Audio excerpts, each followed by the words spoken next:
Hello everyone, welcome back civil Mantra. आप सभी का सिविल मंत्रा यूट्यूब प्लेटफॉर्म पे स्वागत है। मेरा नाम राकेश पाठक है और मैं आप लोगों को पढ़ा रहा हूँ जियो टेक्निकल इंजीनियरिंग। आज की अगर हम इस पार्टिकुलर लेक्चर्स की बात करें तो आज हम बात करने वाले हैं कि स्टेबिलिटी नंबर क्या होती है और हम स्टेबिलिटी चार्ट को कैसे ड्रॉ करते हैं इसके बारे में समझेंगे और देखेंगे कि बिशप्स मेथड्स क्या होते थे, बाइसेप्स मेथड क्या थे, इन्होंने किस तरीके से जो हमारा पुर रेशियो था उसके बारे में किस तरीके से इन्होंने एक फॉर्मूला दिया हुआ था उसके बारे में भी बात करने वाले हैं। तो चलिए स्टार्ट करते हैं। सबसे पहले बात करते हैं स्टेबिलिटी नंबर। देखिए क्या होता है स्टेबिलिटी नंबर, एक डायमेंशन लेस क्या होती है, एक नंबर होती है जो कोहेसिव और जो हमारी कोहेसिव के लिए अगर बात करें तो उसके लिए क्या होती है, ये प्रोपोर्शनल होती है। मतलब देखिए यहाँ पे समझेंगे पहले कि देखिए ये सबसे पहले क्या होती है कि ये लिखेंगे कि दिस डायमेंशन लेस, क्योंकि नंबर है तो डायमेंशन लेस होती है, ठीक है। डायमेंशन लेस आगे देखेंगे कैसे डायमेंशन लेस है। Dimension less number is proportional to the required cohesion and inversely, यानी इनवर्सली है, इनवर्सली प्रोपोर्शनल टू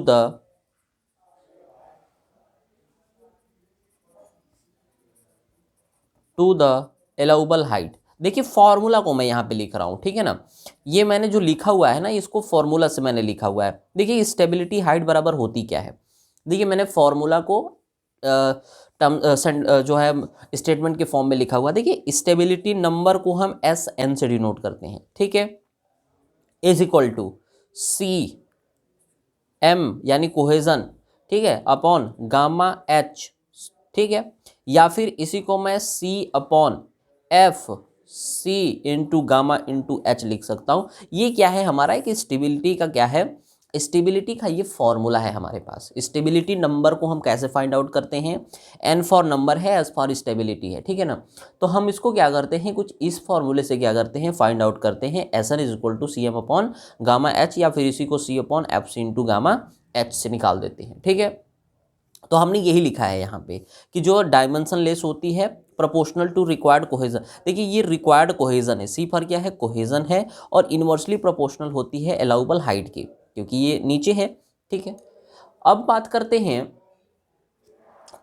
कि यहाँ पे दूसरा रेसिप्रोकल ऑफ स्टेबिलिटी नंबर, इसी का उल्टा क्या होता है, स्टेबिलिटी फैक्टर होता है। ध्यान से समझेंगे, हमने क्या कहा, reciprocal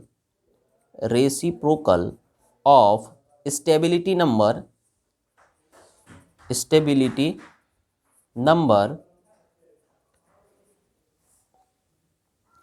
reciprocal of stability number, इसी को हम क्या बोलते हैं, is known as stability factor, is known as stability factor बोलते हैं,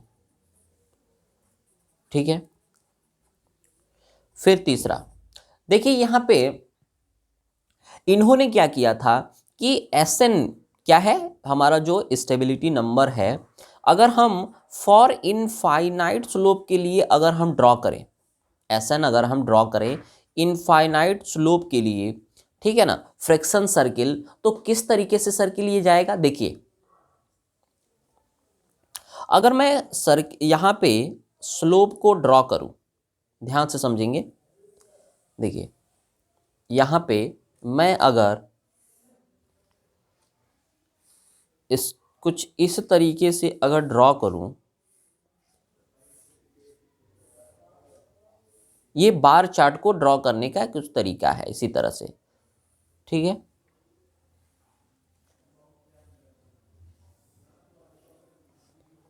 देखिए तो हमारा जो हॉरिजॉन्टल होता है ये स्लोप एंगल होता है, ठीक है। स्लोप एंगल को आई से डिनोट करते हैं, ये हमारा आई हो गया हॉरिजॉन्टल, और जो वर्टिकल होते हैं उसमें हम स्टेबिलिटी नंबर यानी एस एन को डिनोट करते हैं, ठीक है।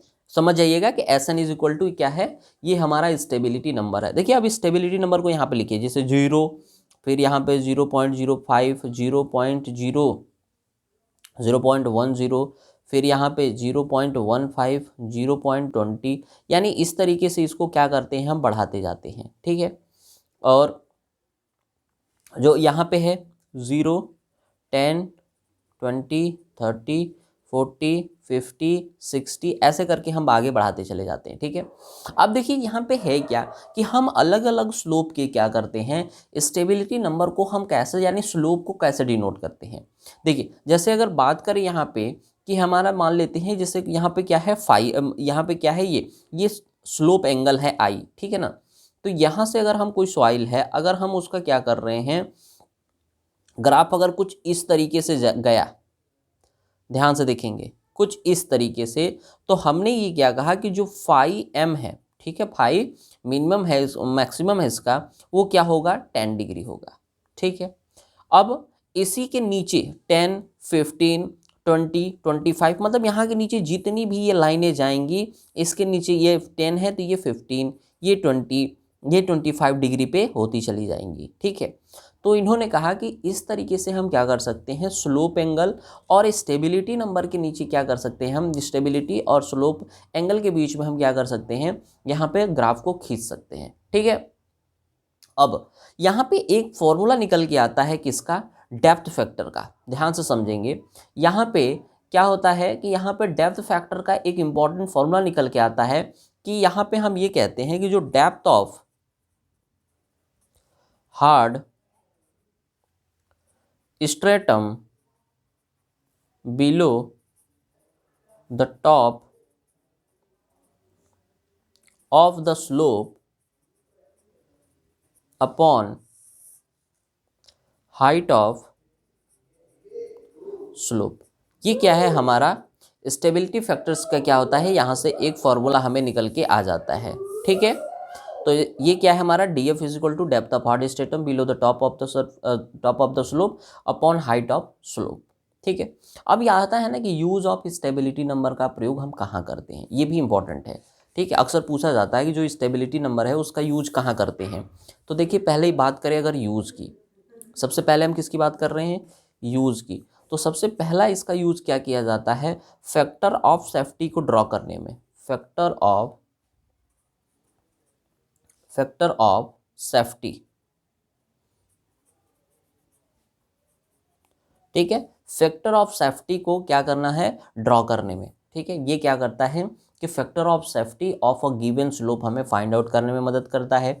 दूसरा ये क्या करता है कि ये steepest slope of a given factor of safety पर भी क्या हो जाता है, यूज्ड हो जाता है। यानी ये कह रहा है कि एकदम स्टीपेस्ट, सबसे स्टीप जो हमारा स्लोप होगा उस पर भी ये क्या होगा, स्टेबिलिटी जो नंबर हमारा है या फैक्टर ऑफ सेफ्टी है हमारा, फैक्टर ऑफ सेफ्टी, इसको भी हम ड्रॉ कर सकते हैं।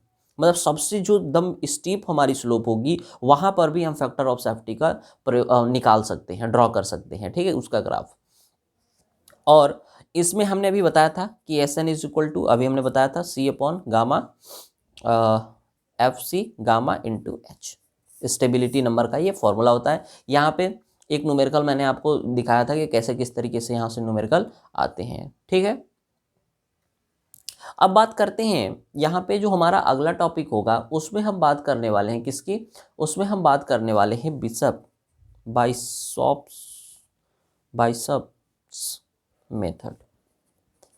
Biceps method.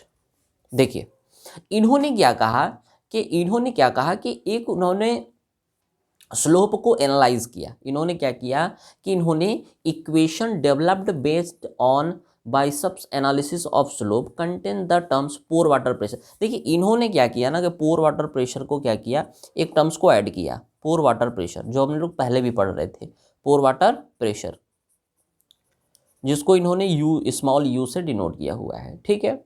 इन्होंने ना इवैल्यूएशन किया यू का, इन्होंने पोर वाटर का इवोल्यूशन किया और एक फॉर्मूला निकाला। क्या फॉर्मूला निकाला, इन्होंने बताया कि जो हमारा प्रेशर रेशियो है, पोर वाटर प्रेशर, जो पोर प्रेशर रेशियो, देखिए RU क्या है, पोर प्रेशर रेशियो। तो जो RU है इन्होंने बताया कि जो पोर वाटर प्रेशर है अपॉन गामा इंटू एच के बराबर है। इन्होंने एक रिलेशन निकाला। क्या रिलेशन निकाला? इन्होंने एक रिलेशन निकाला कि जो हमारा पोर वाटर प्रेशर है और जो हमारा डेंसिटी ऑफ क्या है वाटर है और ये एच हमारी हाइट है, ये क्या है, यू क्या है, यहाँ पे पोर वाटर प्रेशर है, यहाँ पे आप देख सकते हैं कि ये क्या है, पोर वाटर प्रेशर है। और गामा क्या है? गामा है unit weight of soil, unit weight of soil. Gamma क्या है? Unit weight of soil. और यहाँ पे एच क्या है? Depth of the point, depth of the point in the soil mass below ground level, below ground surface, below ground surface. ठीक है। अब देखिए इन्होंने एक बेसिकली ना रिलेशन दिया था, ये वाला हमें याद रखना है, ठीक है ना। अब देखिए कि फिर इन्होंने कहा कि जो हमारा फैक्टर ऑफ सेफ्टी है, देखिए ध्यान से समझेंगे, इन्होंने फिर फैक्टर ऑफ सेफ्टी की बात किया। इन्होंने क्या किया कि जो factor of safety, factor of safety जो हमारा था जिसको हमने एफ एस से डिनोट किया, इन्होंने बोला कि जो फैक्टर ऑफ सेफ्टी है वो m minus N into R U. अब देखिए आर यू क्या है, अभी तो हम लोगों ने डिस्कस किया आर यू सर क्या है, यहाँ पे हमने लिखा कि पोर प्रेशर रेशियो है। आर यू क्या है? पोर प्रेशर रेशियो है। लेकिन m और n क्या है? m और n यहाँ पे स्टेबिलिटी कोफिशिएंट है, स्टेबिलिटी कोफिशिएंट है, ठीक है, स्टेबिलिटी कोफिशिएंट है। अब हम ये बात कर रहे हैं कि सर डेप्थ फैक्टर जो हमारा होगा, न्यूट्रल एक्सिस जो हमारा डेप्थ फैक्टर है वो d बाई एच की इक्वल होगा, सीधी सी बात है। अब देखिए ये h क्या है? हाइट ऑफ स्लोप है, जो भी हमारी स्लोप होगी सॉइल की उसका हाइट ऑफ स्लोप हो जाएगा। और d क्या होगा हमारा? डेप्थ ऑफ क्या हो जाएगा? Form state, depth of form stratum from the top of the slope, from the top of the slope, ठीक है, ये हो जाएगा हमारा।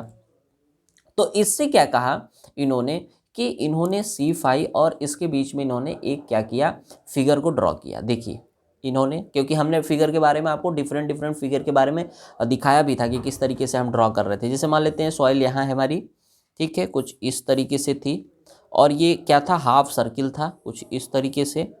ये लूज अगर हमारा बेस क्या होगा, हमारी जो बेस नीचे वाली सॉइल्स होगी, जो बॉटम साइड होगा अगर लूज होगा तो कुछ इस तरीके से हमारी सर्किल बनती है। हम यहाँ पे क्या करते हैं, एक क्या करते हैं, ये पोर वाटर प्रेशर है जिसको हमने क्या बोला था, U अपॉन गामा W, ठीक है। और ये हमारा क्या था, यहाँ से यहाँ ये N है, अभी हमने बताया था ना यम एन क्या है, स्टेबिलिटी कोफिशिएंट है। और यहाँ से यहाँ क्या हो जाएगी, ये डेप्थ हो जाएगी, ठीक है। और gamma W unit weight of soil हो जाएगा। और ये क्या है, हमारा फेलियर सरफेस है।